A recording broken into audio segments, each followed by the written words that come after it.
Bonjour! Alors, aujourd'hui, je me suis dit, après vous avoir tout présenté sur mon violon, ce serait temps quand même que je travaille un petit peu mon violon. Alors, j'ai une nouvelle partition, ça tombe bien. J'ai très envie de me faire un petit déchiffrage, comme ça, pas piquer des hannetons, c'est cool. J'en profite pour vous parler un petit peu de la position du pupitre chez vous, la position des partitions. L'idéal, c'est quand même que vous puissiez avoir cet outil, qui s'appelle un pupitre. On en trouve à partir de 10 € sur Thomann. Voilà, après vous voir au niveau des frais de port. On en trouve un peu partout. Si jamais vous n'avez pas de pupitre, que vous ne souhaitez pas en acheter, alors on peut scotcher ces partitions sur son mur.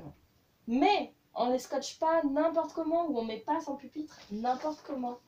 Comme un travail de bureau. Objectif, mes yeux, ils arrivent en haut de la page, comme sur un écran d'ordinateur. Pourquoi? Simplement, quand je me positionne, si ma partition est trop haute, je vais avoir tendance à lever les yeux, mais surtout à me mettre en extension au niveau de la nuque. Et ça, c'est pas hyper bon physiologiquement. La partition étant au niveau de mes yeux, le haut de la partition, mes yeux ont beaucoup plus de facilité à descendre pour voir ce qu'il y a en bas de la partition que à monter.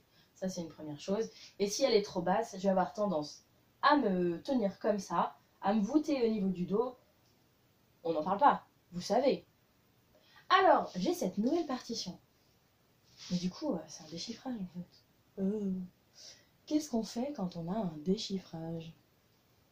Première chose, on regarde ce qu'il y a à l'armure, à savoir le nombre de dièses et de bémols qu'on trouve sur la partition, à côté de la clé de sol. En violon, on dit en clé de sol. Ce nombre de dièses ou de bémols va m'indiquer un petit peu comment positionner mes doigts sur mon manche de violon. Puis, je regarde une deuxième chose qui est extrêmement importante, le tempo. Si j'ai que des blanches, mais que je suis prestissimo, du coup, je ne vais pas aborder la partition de la même manière que si j'ai des croches, mais largo. Donc ici, j'ai un tempo di allegretto. A priori, ça reste quand même assez noir. Ça va un petit peu tricoter.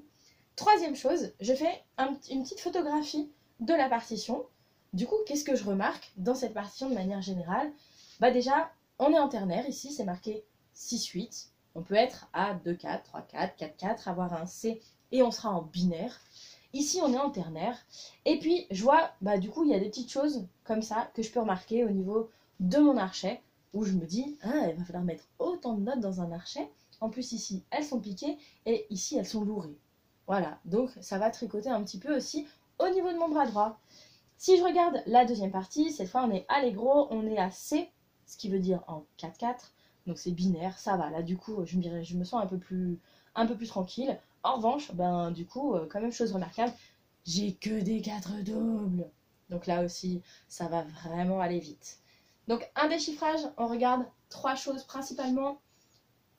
L'armure, j'ai oublié mon pouce, l'armure, le tempo et une petite photographie générale de sa partition pour savoir est-ce qu'il y a des endroits qui sont vraiment très différents, est-ce qu'il y a des choses remarquables comme ça qui me sautent aux yeux, ou non, on a une partition qui est assez homogène.